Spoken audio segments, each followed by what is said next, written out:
Iran దాడులతో Gulf దేశాల్లో ఉద్రిక్త పరిస్థితులు కొనసాగుతున్నాయి. తాజాగా శుక్రవారం ఉదయం దుబాయ్ నగరంలో భారీ అగ్ని ప్రమాదం చోటు చేసుకుంది. నగరంలోని ప్రధాన పారిశ్రామిక వాడగా పేరొందిన అల్ ఖోజ్ ప్రాంతంలో దట్టమైన నల్లటి పొగలు ఆకాశాన్ని కమ్మేశాయి.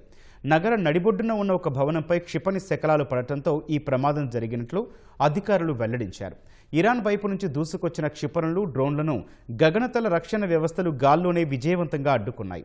ఈ క్రమంలో కింద పడిన శకలాల వల్లే ఒక భవనం ముందు భాగంలో మంటలు చెలరేగాయని దుబాయ్ మీడియా ఆఫీస్ ఒక ప్రకటనలో స్పష్టం చేసింది.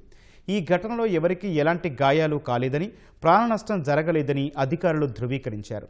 ప్రమాద స్థలానికి వెళ్లేందుకు యత్నించిన స్థానికులు, జర్నలిస్టులను పోలీసులు అడ్డుకున్నారు.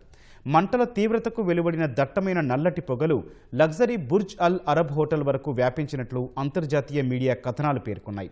మరోవైపు ఇవాళ ఉదయం దుబాయ్ వాసుల మొబైల్ ఫోన్లకు అత్యవసర క్షిపణి హెచ్చరికలు రావడం నగరంలో తీవ్ర కలకలం రేపింది. ఇరాన్ దాడులను తమ ఎయిర్ డిఫెన్స్ సిస్టమ్స్ టార్గెట్ చేసి ధీటుగా ఎదుర్కొంటున్నాయని అధికారులు ప్రకటించారు.